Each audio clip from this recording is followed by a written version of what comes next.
Let's see. Okay, I think the Instagram one needs to be redone because I think I need to generate a new stream key for it.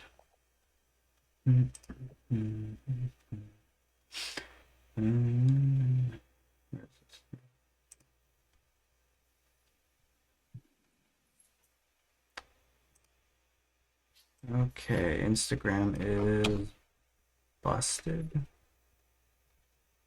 It's not running. Hi, everyone who's here. We are currently trying to get the Instagram live going because we're using Restream to see if we can hit multiple platforms at once, just so that we don't have to do it in many different ways and people have already figured it out. And we're running through Restream. So if that's something that you are also trying to do, which is go live on multiple platforms at once, and you need some assistance with it, please reach out and we can probably support with that. And for today, I will begin. Is it okay if I screen share? Go for it.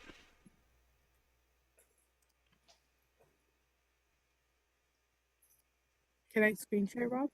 Go for it. Yes. Okay. So let me pull up this thread that I saw, and it's from Mohid XAI. Um, so this isn't my own creation, but I thought it would be cool to read what he shares. And sorry, I am a little sick, so I might cough in the middle of everything. Why is If you're just joining us, I'm going to be reading about Google storage and Gmail storage specifically. And these threads are from Mohid XAI on Threads. So you can also look up the original source if you want to. So basically, it's running out of space, and he's given some tips if you are also running out of space in Gmail. And I've also used these myself, but he laid it out here really well. So I thought it would be great to go over this with everybody. And so I'll just begin there. So, what you can do in Gmail is you can search for emails that have an attachment that's larger than 10 megabytes.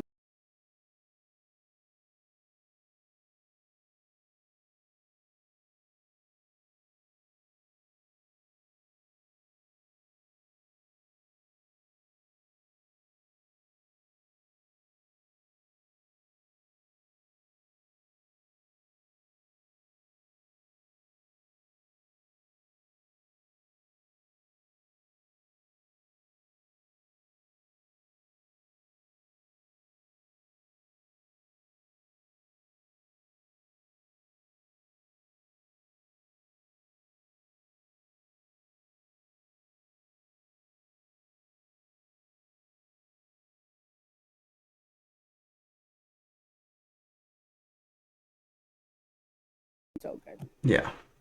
Oh, the live on Substack died. Oh, it just completely disconnected. Let me see. I'm going Oh, back in great. there. Okay, it It's should be back now. live on Substack, but it doesn't say. I might need to restart Instagram too.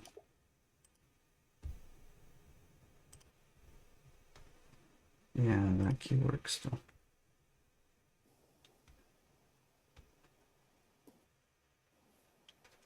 Okay. Substack is Are back you going to up, be in the video? and Instagram should be back up shortly. You want to be in the video, buddy?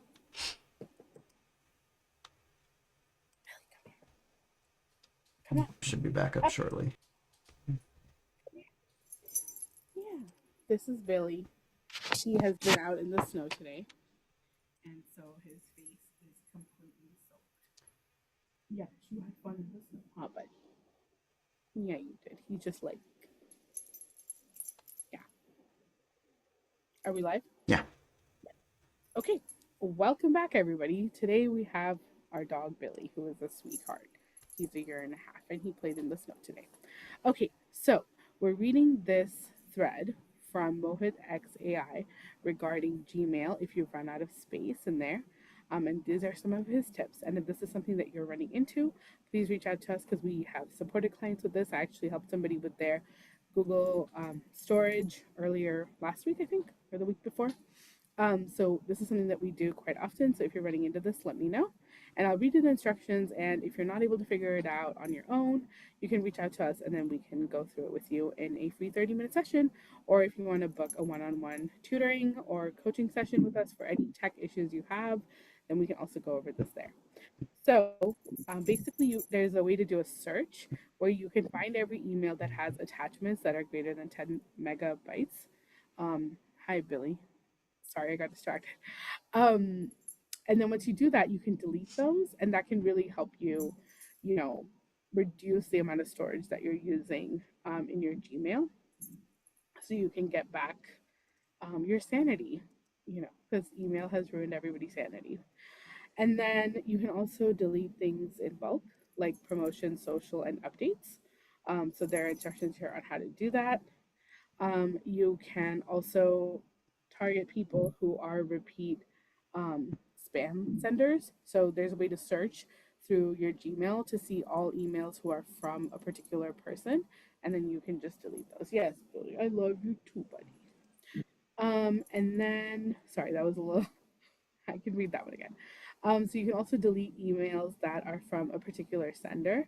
So if you're getting a lot of spam emails from one sender, you can search through Gmail in order to delete the ones that you don't want that are from that particular sender. And this can also be a good way for you to search through your emails in order to find all the emails that are from a particular person. And then you can also do time-based cleanup, which I think is pretty smart to do. Billy, what are you doing? We're gonna just tune in on Billy for a second because he joined. Okay, give it. Okay, so you can also delete emails that. Okay, let me start over. You can also delete emails that are older than a certain time period. So if you have emails in there from like 20 years ago, did I have Gmail 30 years, 20 years ago? I think I did. I got it. Wait, no, not 20, probably like 19 or 18 years ago. Anyway, so if you have emails that are 10 years old in there, you can delete those if you really want to. And then that's how you can get some of your storage back in your Gmail. And you can also empty your trash. Obviously, if you're not doing that, that might be a good idea. And you can also delete your spam folders, which can also give you back some storage space. You can clean up your sent folder. If people reply to the emails, you already have what you sent. So that's another way to do it. And even in there, you can search for attachments that are, larger than a certain size and then delete those. Because sometimes you have photos. I was helping somebody with this, and they had a bunch of photos and PDFs that were really large that they already had elsewhere in their Google Drive.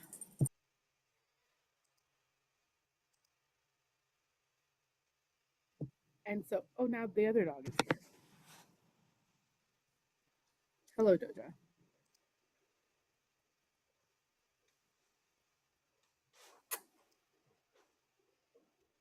She burped at me. Okay, so you can also delete the sent emails that have files that are larger than a certain size. Rob, do you think that was clear enough that you'll get it the edits later, or did I bungle that up totally? I think that we'll probably be able to get it in post, yeah. My God, hold on a second.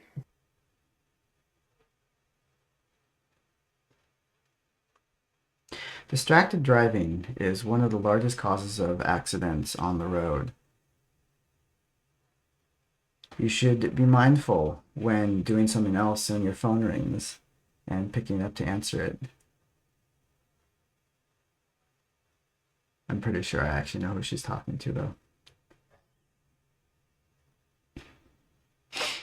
But yeah, I think the last point on here is the one that I run into the most with Google Drive and Photos. I don't actually upload photos that much to Google, but if you've gotten an Android and you just click, yes, back up my photos, and you take tons of video or you have tons of photos, that stuff really, really does go very quickly. I'm guessing that that was not something that was supposed to be shared to the live, so we're just gonna turn that off for a moment.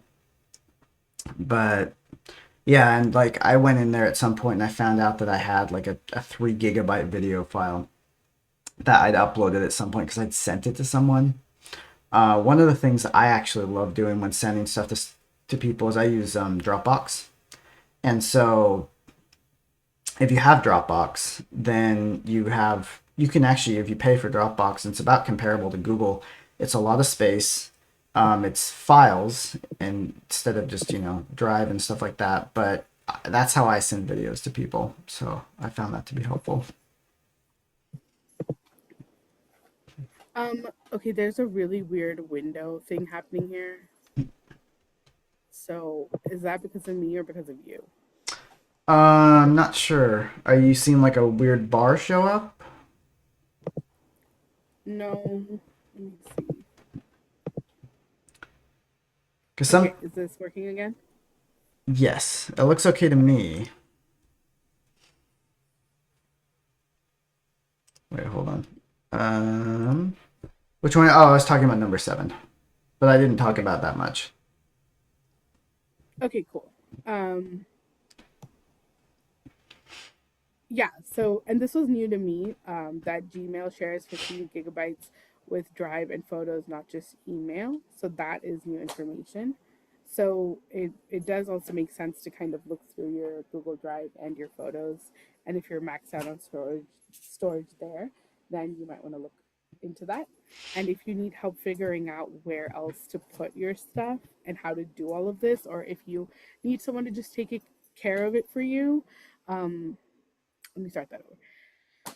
So it might make sense for you to look into Google Drive and Google Photos to see if you're maxed out on storage there. And if you don't know how to do this and you need help with it, or you just want somebody else to do it for you and get your space back, let us know. And this is something we can definitely take care of for you. Or if you want a tutoring or coaching session, we can walk you through step by step how to do this. And we can do that live over Zoom. So that is something that we can help with if you need help with it. And then, yeah, set up prevention for the future. So this is actually something that I have a really hard time with, is setting up the right systems so that you're not overwhelmed and doing the same thing again and again in the future. So what this person recommends is to create filters that auto delete or archive certain senders. Um, your archive does count towards storage in Google Photos, because I thought that I could just archive things and it wouldn't count, but no, it does count.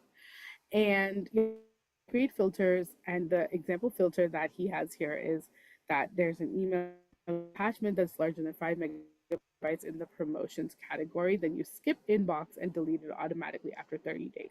So you can set up these filters and processes within Gmail. And that can make your life easier. And that's a form of automating things so that you don't have to think. And it's just getting done in the background, and you can just be that much more efficient with how you're living your life. Um, and let's keep going. So the result that he says is that it can free up 5 to 20 gigabytes in under an hour if you do all of these steps. And he went really fast, right? It might take you a little bit longer if you're learning how to do some of these things. So I wanted to share that. And then this person had a really interesting comment, which was make yourself an AOL email account. It has unlimited storage right now, which is January 14th, 2026. Forward all those sentimental emails to that account and delete them from Gmail. Ditto with files or photos you don't need in Google but want to save anyway. Just attach them to an email and send it over to AOL. Works. So I thought that was an interesting suggestion and a workaround. One of the things that really comes up here, and I'd like to spend some time talking about this, is like tech hygiene and digital hygiene, essentially, of just like making sure that you are backing up things that you need to back up. You are deleting things that you need to delete. I personally am very averse to deleting things.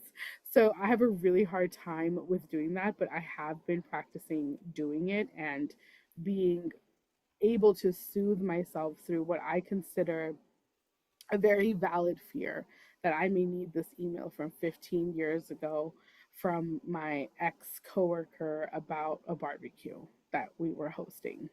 So sometimes, you do have to let go of things in order to give yourself some more sanity. And it's just like clutter in the physical environment, this is a form of digital clutter that happens that can be really stressful because it can make you think that everything's okay because you've got everything with you, but then you're constantly running out of storage.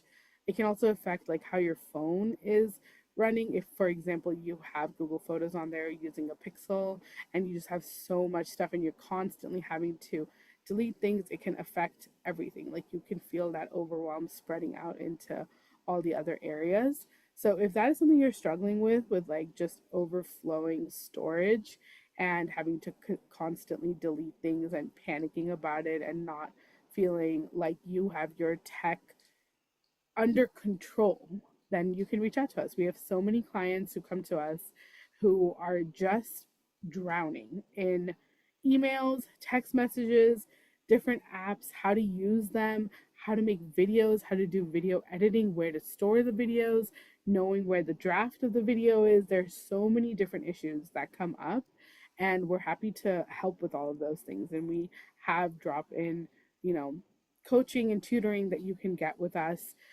for just $15. You can join and get support with us. So if that's something that you're looking for and you need guidance with, taking care of everything that you're confused about with tech or that you're overwhelmed about with tech, then that is a great option to get started. And that's a pretty affordable way to get some assistance from us. Rob, I know that you're great at tech hygiene essentially and just going through your photos and documents, making sure that you're keeping the ones that you need and deleting the ones that you don't need. So I'm wondering if you could share your process with us. Yeah, it kind of depends on. Oh, um, it kind of depends on what the thing is, that we're dealing with. Um, One of them is if you're dealing with documents. Documents with images are going to be bigger than documents with text. So I personally do a lot of writing, and so when I'm doing writing and stuff like that, then a lot of the documents there are not going to take up that much space because it's just text. Text is pretty small. What I find takes up most of my storage is photos and emails that have big attachments. Right now, in Gmail, you're not supposed to actually be able to attach more than, I think, 20 megabytes to something, but you can get a lot of emails with that.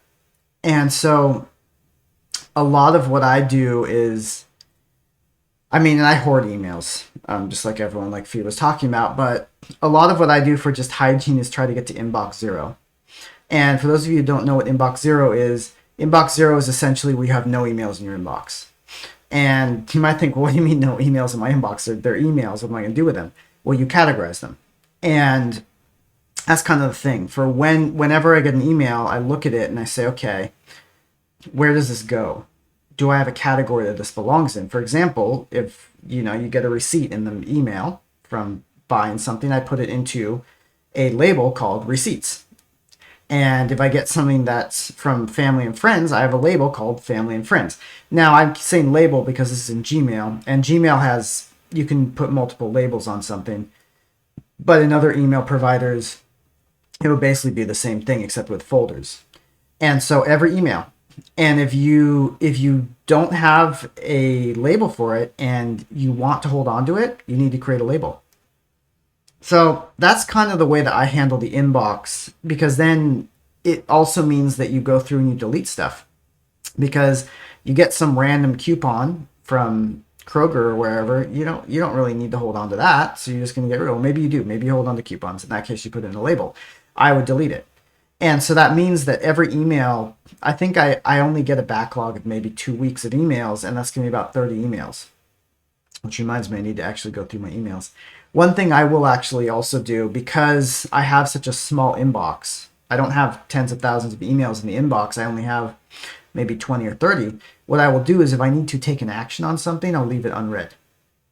And so that's another thing that you can do, to just, because if you have that smaller scope, that smaller amount of emails, but really it's just that, and that helps get rid of a lot of emails that otherwise would just be sticking around. When I actually started doing this on my account many years ago, I had to go through probably 6,000 emails, and there were a lot of emails in there. I think I deleted probably 95% of those just because they weren't relevant anymore, or they were just spam or things I didn't care about. Now, when it comes to photos, I mentioned earlier that I back up my photos to Dropbox. You don't have to do that with Dropbox, but what I would definitely recommend is when you have your photos backed up somewhere, go through them occasionally and do the same thing. Have all the photos from 2025, for instance, I have in a folder. And at some point, probably not for a while, but at some point, I will go through that folder and every single photo in there will go into a category: pets, trips. And because there's random things I just don't need. Like you wouldn't believe the number of times I've had to take a picture of my driver's license just to upload to some form. I've probably got 35 copies of my driver's license photo in there. I don't need that. I have my driver's license right here. I can just take another photo of it. So those get deleted. And the thing about modern camera phones too is they actually take very large photos.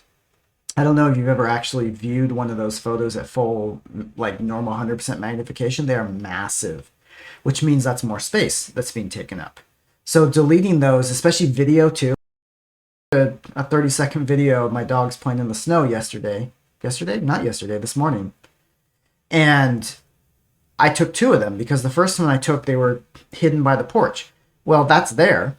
That's on my phone now. It's a 30-second video shot in high def, and now it's been uploaded to my Dropbox. So at some point, I'm going to go through that, look at that photo, realize this is garbage, it doesn't have anything useful in it, and then I'm going to delete it.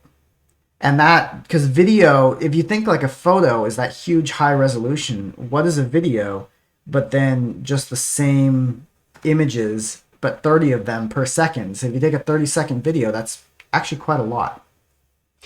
So that really, I think, if you're gonna want really quick wins of getting that storage down, look at videos, because videos, a 3-minute video is gonna be like a gigabyte right there, if you take it on a high enough def enough camera.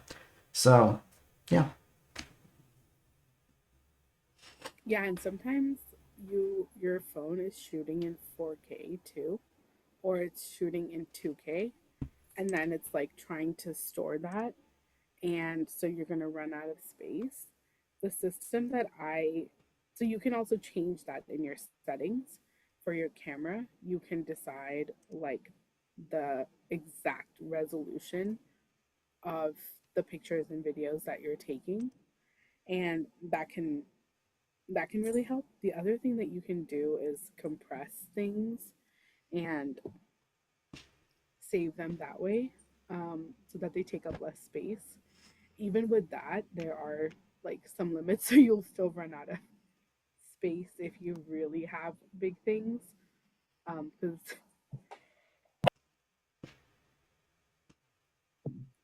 my understanding is that you can still only compress it so far. You can't, bring something all the way down to like a very minuscule amount. But that is something you can look into if you have something like Dropbox or Box, which is what we use. We use Dropbox for a lot of our personal shared files, and it mostly works. It's a little clunky in some ways. I do prefer Google's Drive system in many ways. It's a lot cleaner, to understand, but Dropbox can still work pretty well, and we do pay for it. So that is something that you can decide for your budget, and use Box for our business stuff. And Box also has Sign, so we actually use Box Signature instead of DocuSign or those other ones because we're getting storage, so it makes a lot of sense to do that. Google also, by the way, now has a signature feature in their documents, so you can insert and sign signatures in Google Docs now. So that might be something that you also might want to look into, which is a side tangent from the storage topic. But there are several different places where you can store stuff, and if this is something you're running into, just reach out. We have a free 30-minute consultation, and we can talk to you. We can even show you right then and there how to do it. We've we've had sessions with people and answered their question and they never came back because their question got answered and it was completely resolved and we didn't make any money and they got what they wanted and we didn't hear from them again. So what? Why are you frowning? What? Why are you frowning? This is my face. No, you frowned. Oh, What? I don't know. Huh? I don't know. Anyway, so my point is that you can come to our free 30-minute session, get your question answered, leave, and never talk to us again. And no hard feelings. We just want to help people with their tech issues. And honestly, it's because the way this kind of whole thing started is because I was looking to learn different Adobe programs and I kept getting stuck in certain areas. I'd watched a million YouTube videos, and the specific fuck up that I had done is not something that another person had done. And so I was ending up in these situations where I couldn't get unblocked because no one can fuck up the way that I can fuck up. And so I had to find a private tutor for Adobe, and it really helped when I found her. And she's the only one I go to, and I go back to her again and again and again. She's totally worth everything that I pay. And so that's she just works on Adobe though. So that's where this idea started, where I was like, oh yeah, people are running into this elsewhere too. And in most of my jobs, I ended up being the tech person. I don't know why that happened. Okay, everybody came to me for their tech issues, no matter what device they were on, no matter what they were running, what browser they were on. They just assumed I could help them, and most of the time, 85% of the time, I would help them. Like something would get fixed. Um, if they didn't know how to do it. And these are all different types of people, by the way. It's not just, somebody who's older or doesn't have familiarity with tech. It was like many different age groups, many different types of people. So that's kind of how this whole thing started, is that I was just paying attention to what people were asking me for help with. And then of course, the true tech genius here is Rob, and I would always go to him for these like situations that I didn't quite understand. For example, when he was helping me with some of my storage issues that I was running into, that I didn't understand, like how to resolve it, and I was getting a little bit stuck. And it was quite a complex situation because I had done a backup of a backup or something, and I couldn't find that folder because it was like hidden or something like that. And he showed me how to do it, and now I know how to do it, and now I can teach other people. So that's kind of how this whole thing has been going, and we've been doing this for a while. We know we've worked with a lot of different people. So if this is something that you're running into and you're not sure, then you can just reach out, see if we can help you, set up the free 30-minute call, see if you get assistance and support. And then if you do, there are $15 drop in sessions, which you can come for. They're offered a few times a week. And so you can attend those. And then if you want private one on one tutoring and coaching, you can sign up for that also with us on our website, happytech.space. And yeah, that's kind of everything that I have right now for Google and storage and email. The other thing I kind of wanted to talk about was Wix. So we can switch into that a little bit. And I had showed this last time, I think, but I don't think it went through. Anyway, maybe I won't demonstrate it right now, but I'll just talk about it a little bit. Well, let me see. Give me 1 second to load it up.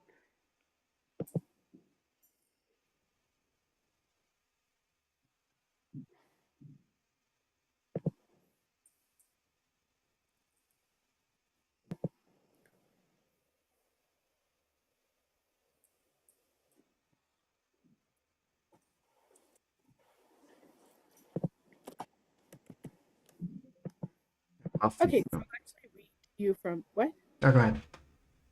I'll actually read to you from a tweet that this person wrote, and this has been my experience with it. So I am a website designer, and one of the things we've run into in so many of the platforms, there's just so many issues with so many different platforms, right? And so Wix doesn't have everything that you would want it to have. There are limitations with each platform that you use, and there are There are problems with any platform that you use. And if you're coding from scratch, there are problems there too. Okay. Like there is no perfect solution because that's just not how the world works, people. And if nobody's told you that, let me be the first one to tell you in 20 that this planet is set up so that there is no one perfect solution. Okay, now Wix is something I have used for my personal website, but I just kind of avoid it. I don't really like touch it a lot. I've worked with clients who use it and love it, and I've supported them with it. I've learned about its email marketing capabilities, social media scheduling capabilities. It has like other database stuff. It has events on there. The templates are better now than before. It's made a lot of progress. But one of the things that literally blew me away was Wix's new AI assistant. And by the way, if you're just joining us, we know that AI is destroying the planet, according to some people. And we are fully aware of that. We donate a percentage of our revenue to green causes that support Earth and support regenerative practices on Earth that support and work against climate change. Okay, so we're aware of that. But we are still, I mean, I'm still pro AI, especially because we've seen so many things that have made progress, for example, in the medical field or even with like any sort of like innovation around like space exploration. Like I've been reading different articles about that and the really exciting things that we've been doing. Things around robotics that we've been doing have been really cool to look at. So I'm actually pretty excited for a lot of the things that AI could do for us in the future. And that being said, everything needs guardrails. So that's my political opinion. We're done there with that. So if you're using Wix, check out Kara, which is their AI assistant, and you can go there. And what you do is you essentially are in like a Zoom screen share with the AI. And so you talk to her with your voice, and she's like reading the screen. And it's probably really easy because like you're navigating around the Wix dashboard. So it's easy for the AI to kind of like know where you are and tell you what to do.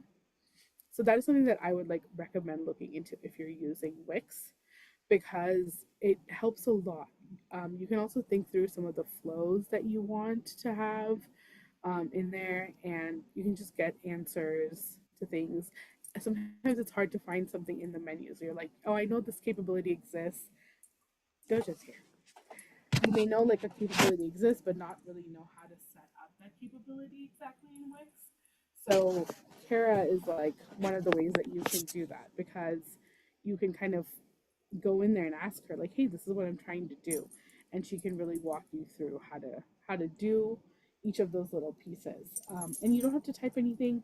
You can just use your voice, and she's already reading the screen, so she already kind of knows what to do or what you're looking at.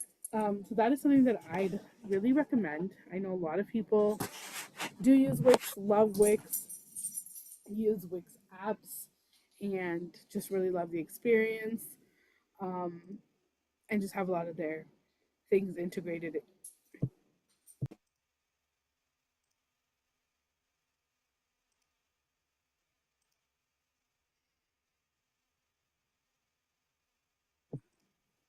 I know that a lot of people use Wix, and so that's why I wanted to share that in case you're not aware of this cool new feature in Wix. And again, if you're using Wix and you're confused and you want to know more about it and you need just some guidance or somebody to ask questions to, sign up for our 50 minute. If you're confused about Wix and you just need someone to talk to about what to do, sign up for our 30-minute free session.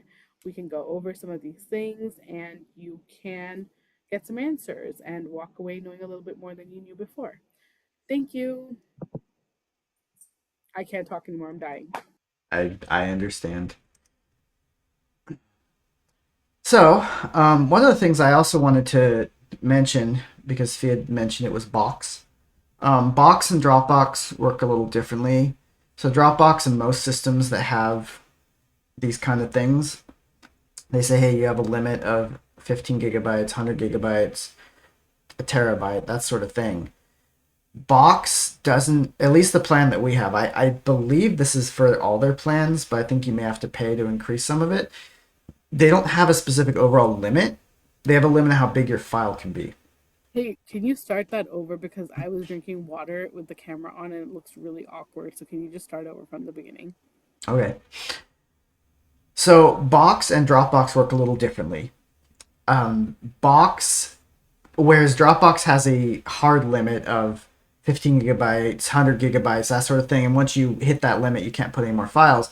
Box has a per file limit. So right now, if we get this video for this, we're going to take this and put it into Box.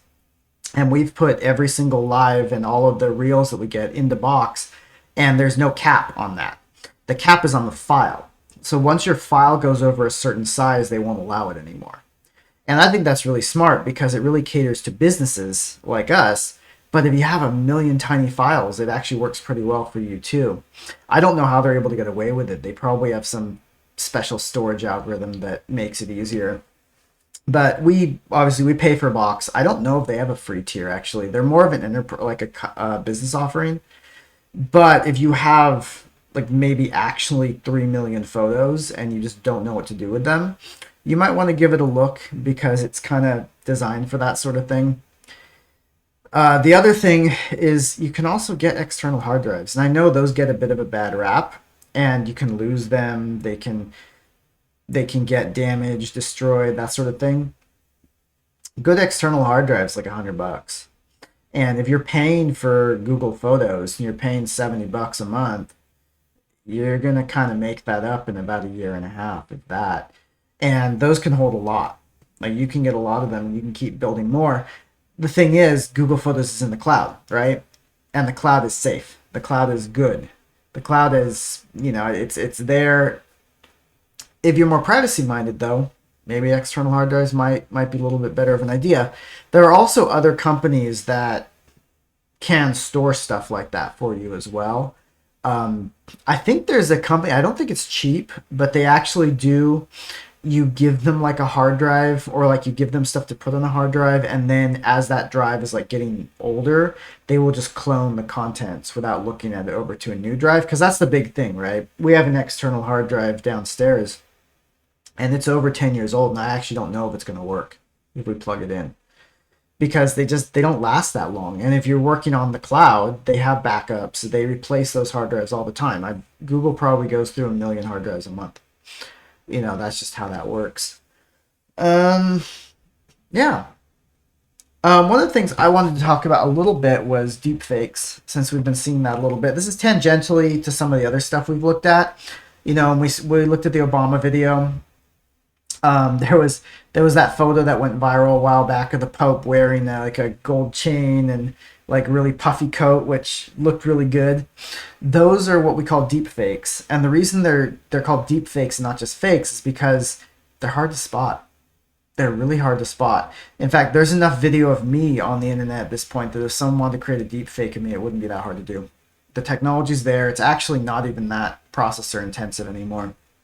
So that's really the thing to look out for. A deep fake is just a person doing something. It used to be just sitting in front of a screen saying things because that was really easy to animate. I remember seeing about, God, it was like 3-4 years ago. Tom Scott did a video where part of the video was done by a deep fake that he created himself. If you're creating deep fakes of yourself, like that's completely legit, right? It's your image. You can do what you want of it. And you could tell, like you could really legitimately tell which was fake and which was not. And he paid some company that's just what they did. And I think he paid them like $5,000 to $10,000. And then last year, I watched a computer file video where they were talking about how these things are trained. And the guy did a video that, I mean, you could kind of tell it was fake. It looked like it was a kind of a blurry Zoom call, but you could tell. And he did that on his laptop. Right, so that's like how it's changed. We don't need supercomputers to do this anymore. So the people with the supercomputers, the people who, if you pay someone $5,000, I bet if I went out and paid a company $5,000, they could make a true to life deep fake of me that looks and acts exactly like I do.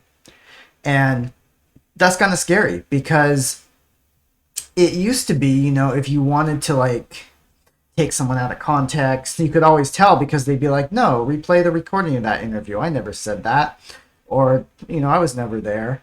And now, and I mentioned this before, video is no longer the gold, like it can no longer be the gold standard because we can fake it. And that's kind of problematic because if you're looking on social media as we do these days and you see someone you like maybe your favorite singer, right? And you see them just going on and going off on like this tirade against something, like maybe they're like climate change isn't real, and you're like, oh my god, I didn't know they thought that. I'm gonna tear up all their songs. Well, I guess all our songs are digital now, so you wouldn't be tearing it up, but like I'm not gonna listen to their music anymore. Did they say that? Maybe.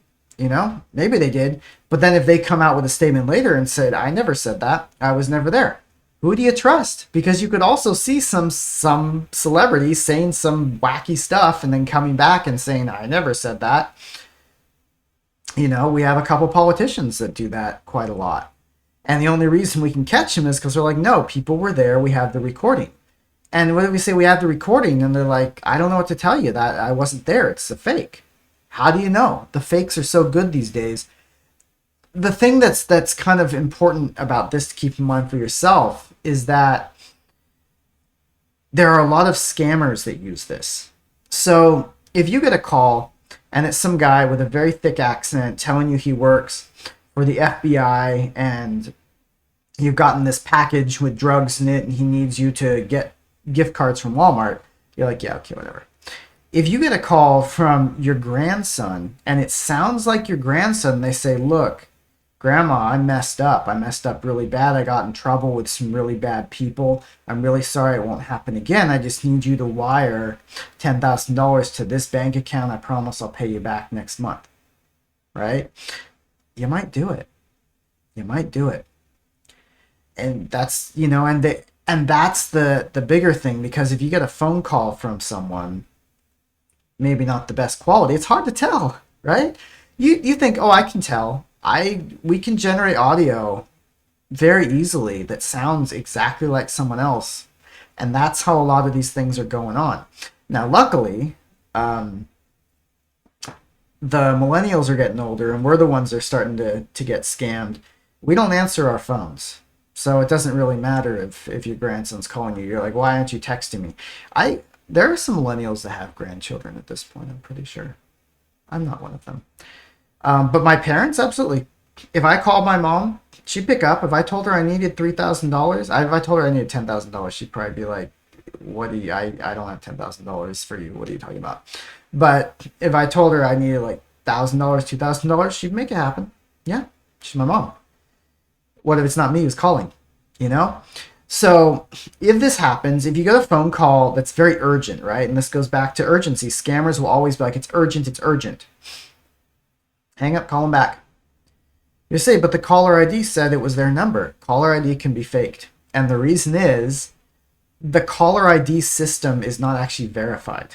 So because it'd take too long. When your phone company gets an incoming call, they have like microseconds to connect that. And if it takes any longer than that, people start getting upset. So when they get that incoming call, it comes with some digital data that says, hey, here's the phone number this is coming from. They don't actually need to know the phone number it's coming from. The only reason that they just know it's this circuit on this line to this other company. They just connect you to that circuit. They don't actually need to know where it's coming from.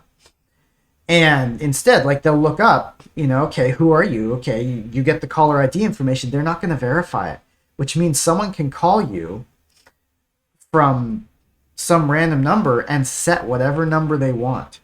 Now, you do have to have a phone company that'll work with you on this, but there's plenty that will. And it's across the world, right? So you get a call from somewhere in Turkey. Who knows what their phone companies do? I'm not saying that Turkey has bad phone companies, okay? But like there are countries where you could probably pay some money to a phone company and get them to say you are whoever you want. So that's how you get these numbers, and it looks like it's the right number. But if you hang up and you call back that number, then your phone company knows to make that call to the right place. So you're not going to call the scammer back. You're going to call back your grandson. And then you say, like, hey, okay. And I've actually had this happen once where someone was like, hey, um, I need you to do this with this money. And I said, okay, I'm going to text you a code. And I want you to just tell me what that code is. And then I'll send you this. And it was like, it was something that we previously worked out. So it wasn't that scammy. But, I sent them a text message. They sent me the code. It's not foolproof, right? But being able to grab someone's text messages requires a level of sophistication that most scammers don't have. Like you have to have stingrays and stuff for that. So while it's people are saying, oh, text messages aren't secure. Yeah, they're not secure if you're trying to keep secret from like the police or something, or like a big criminal organization. But if those people are after you, you know, this stuff is not meant for that. This stuff is meant for the guy who's sitting in Bangladesh who's calling you, and he's not going to be able to get the text message you sent, right? So there's a bunch of things you can do for this, and it's kind of a pain sometimes, right? And people are like, what, you don't believe me? And I think we should really normalize a society saying, no, I don't know who you are. You are who you are. I want you to prove that. You calling me and sounding like someone I know is not sufficient to me. I need you to prove that you are this person, right? And this also, if you're not doing phone calls, if you're doing like WhatsApp calls, if you're doing like God, what is it with Apple's like verified iMessage thing that they have, that's actually more secure, right? Because it uses that end-to-end encryption. People can't spoof numbers like that as easily. It still can be done, but it's a lot more work. So this is mostly for phone calls. The thing is, at least in the West, we tend to rely more on phone calls for this stuff. At least the older generations do, which is why this stuff happens all the time to them. So yeah, scamming is getting smarter. I mean, honestly, personally, I just assume at this point every single person that's calling me is a scammer, unless I've actually requested them to call me, right? It's like I got a call yesterday from my therapist, and I knew it was my therapist because this was the time that we scheduled to meet, and it said potential spam on the number. Now, last week we also had a call, and it said potential spam, so I was pretty sure. But you know what? I sent it through Google Assist, and I had it handled, and it said who's calling, and they said who they were, and so then I picked it up, right? I don't know. I've definitely picked up the phone before thinking it was someone and it wasn't. So you got to be careful about this stuff. You got to really. The issue I think that we're really running into is you can't assume decency anymore, because like the reason that telemarketers used to be able to. Oh, I went live on Instagram on the wrong one. Well, that doesn't surprise me. Um, telemarketers used to be so prevalent, so good because people were too polite to hang up the phone, and you didn't have caller ID. That's why caller ID got so popular. Um, and you were too polite to hang up the phone, right? It was rude. We didn't do that. Nowadays, telemarketers, they're not as popular because we have no problem hanging up the phone. We just click, bye, I got better things to do. And I think that there's a line, right? You're like, okay, how do I let this person know and verify that this person is who they say they are without being impolite? And I think that's twofold. One, you should not be rude about it. And two, the other person who you're asking to verify should be understanding. Like, yeah, okay, I am who I say I am, which means I should have no trouble proving it. How do you want to do this? But that requires a bit of a shift in society. I think, honestly, millennials are going to have a hard time with that because we just didn't grow up with it. Boomers are going to have the hardest time because they still care about old-fashioned 300-year-old values. I think Gen Z, I think Gen Alpha are going to have the easiest time. I think, honestly, like it's going to be at some point like high school kids will have code words for each other, right? That they'll just like they'll be talking to the person like, hey, this is an unsecured line, what's the word?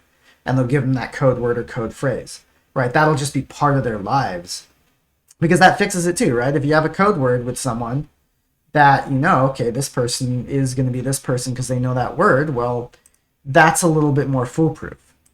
So, anyway, enough of me monologuing about spam and stuff. we're getting pretty close to 50 minutes. I think I'm gonna end it here. Yeah. Thanks for watching, y'all. See if there's any comments. Did I go live on the wrong Instagram? It wouldn't surprise me. I do that all the time.